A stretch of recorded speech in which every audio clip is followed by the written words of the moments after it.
Hey, everybody. Dave Hagan here. Previously, we've talked about my 5 steps to financial freedom. In fact, we've talked about it several times. But now I've got 3 more things I want you to consider. That's today on the Financial Wellness Podcast.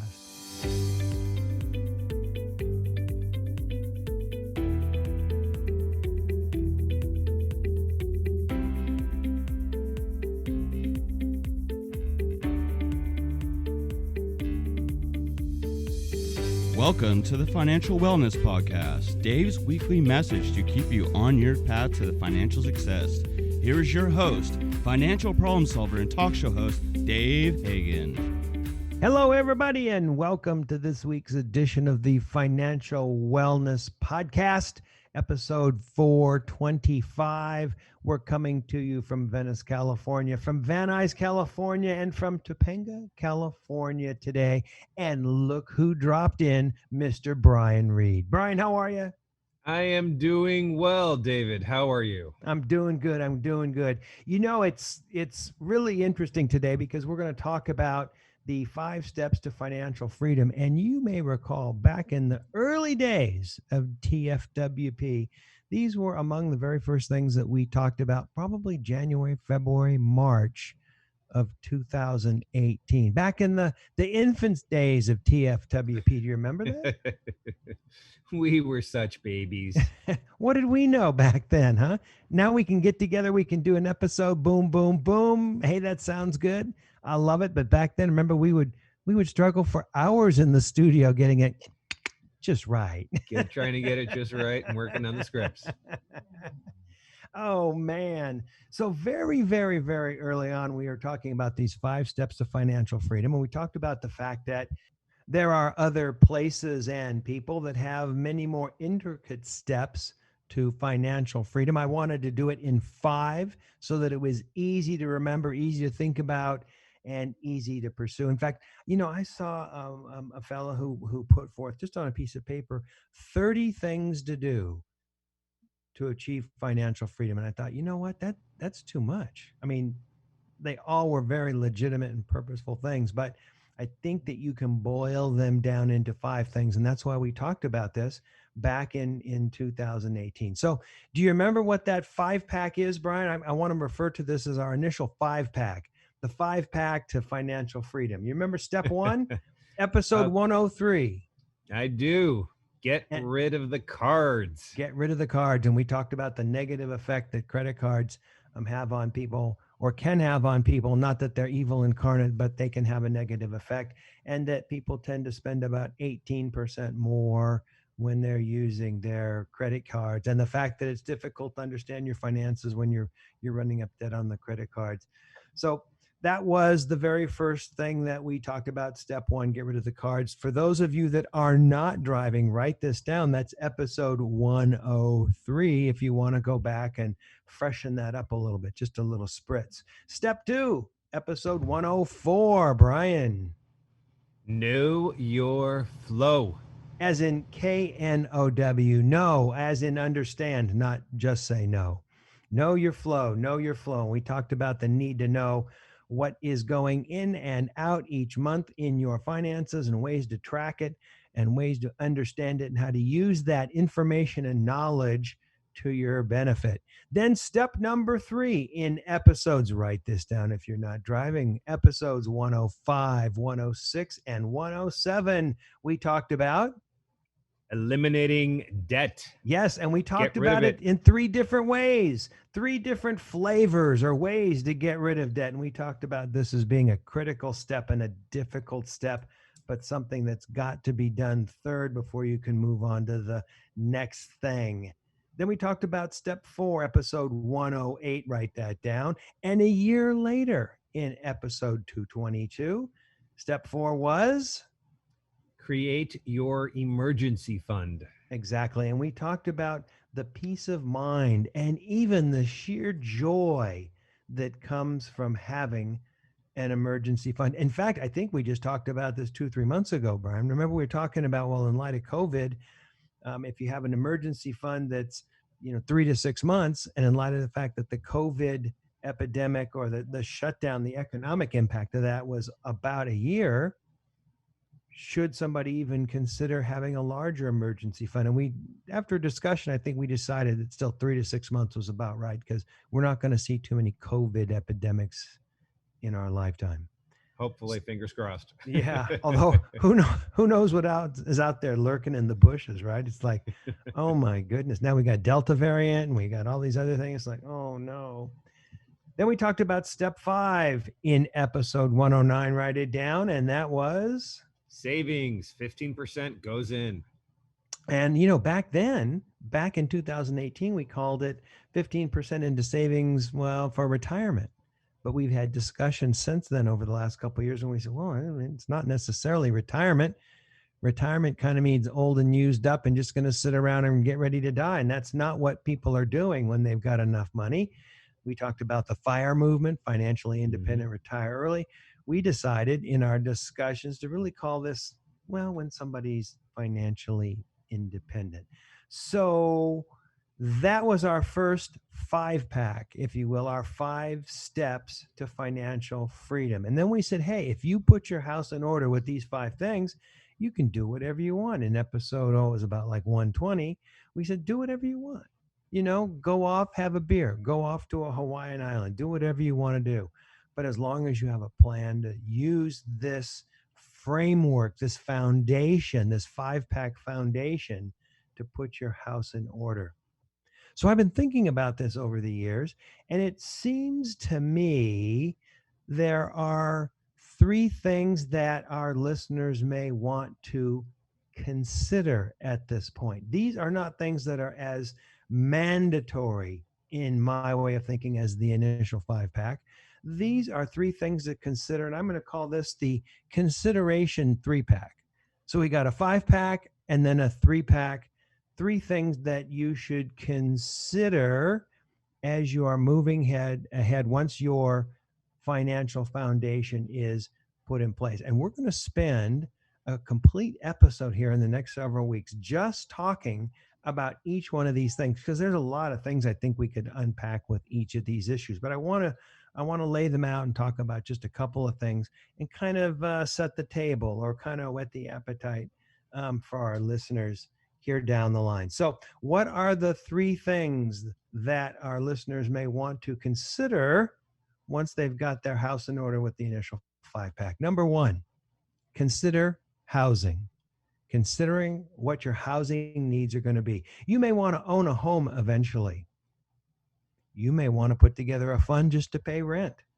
You don't want to pay rent out of your current income for the rest of your life. You don't want to be paying rent out of your Social Security money. It's somewhere down the line. On the other hand, you may not want to own. You may want to come up with some other way of dealing with your housing needs. A house isn't always your best investment. Now, for a lot of people in California, it certainly has been, but it's not always your best investment. I think you do better in the market than you would do with the house, but that's just my own personal opinion. You don't want to have housing costs as part of your retirement budget. Did I say that word, Brian? Did I say the budget word? You said the B word. Oh dude. my God, I'm sorry. What's the word that we use instead of budget? Plan. Our financial plan. Financial plan. But you got to have a plan whether you want to rent or own.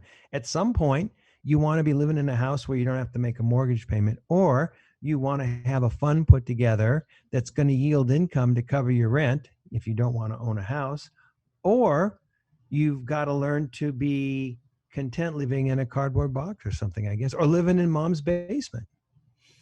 Which, sometimes it isn't a bad gig, not my cup of tea, but, owning, let's think about this. Owning offers stability and tax benefits, although the tax benefits are not as much as they once were under current tax law, and equity, among other things.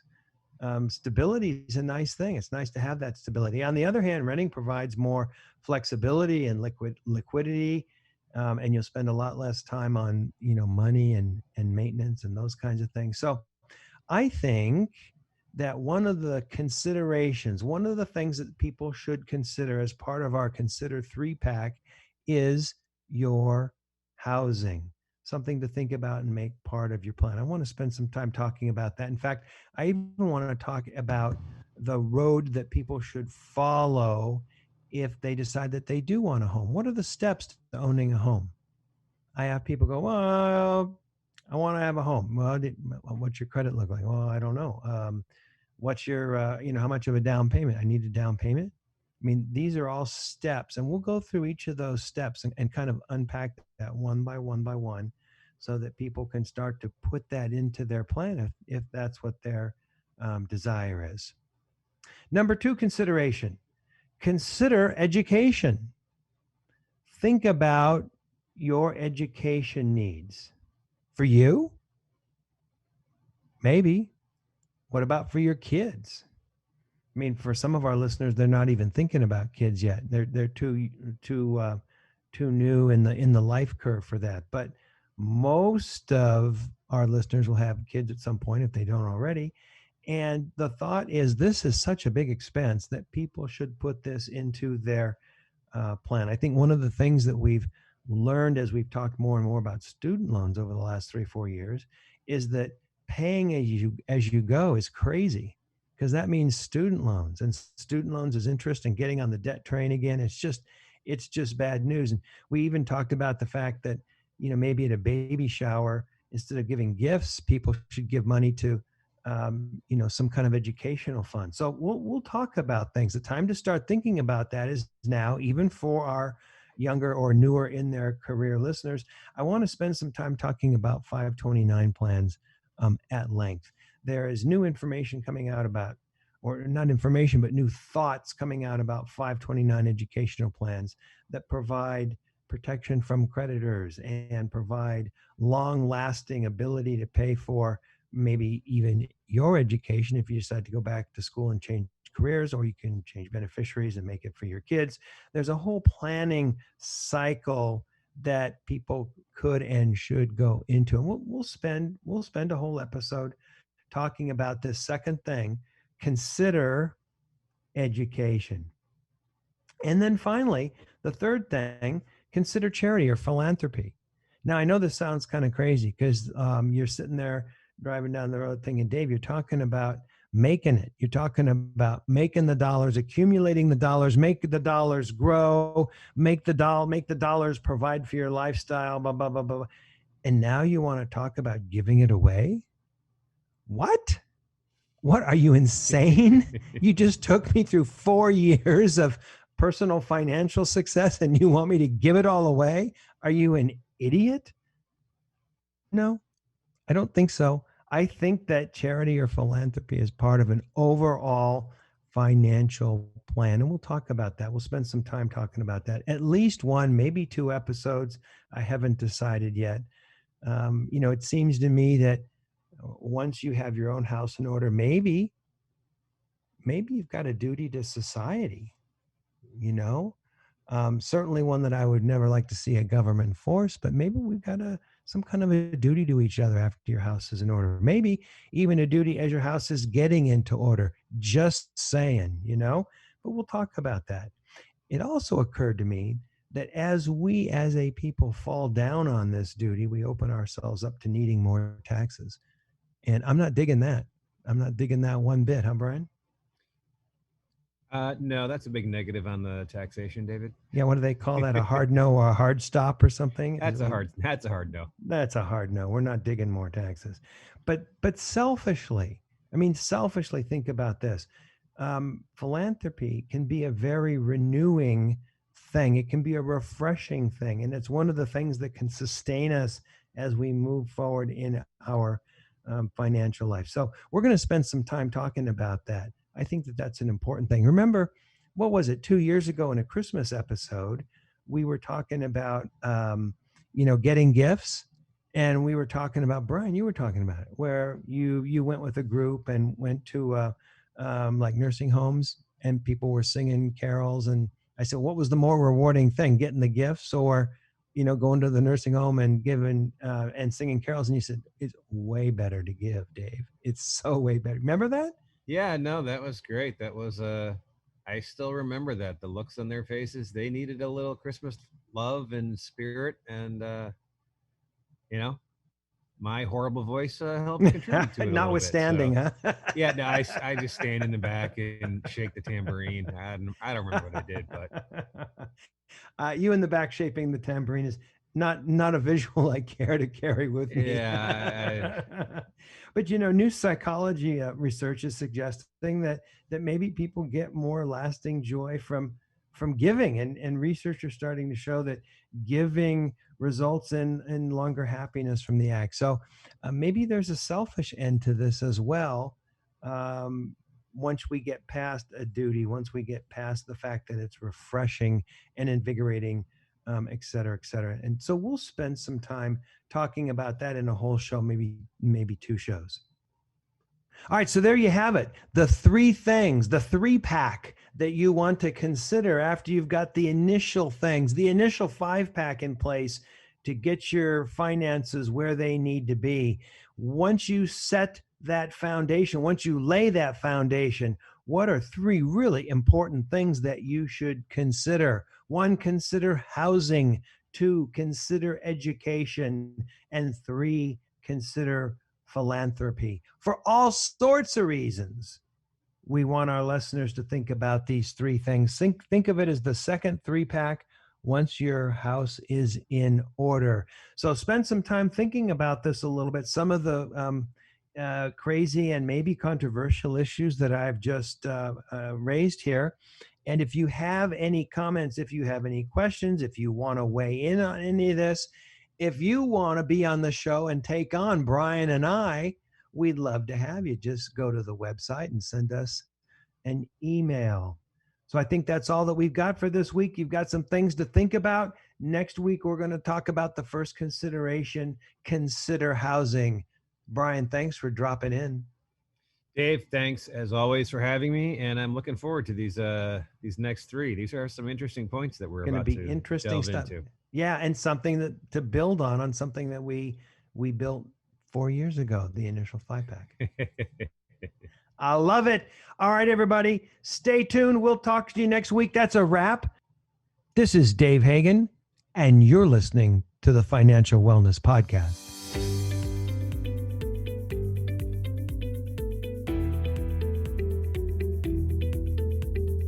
You've been listening to the Financial Wellness Podcast, Dave's weekly message to keep you on your path to financial success. If you have a question that you would like Dave to answer on the podcast, go to thefinancialwellnesspodcast.com.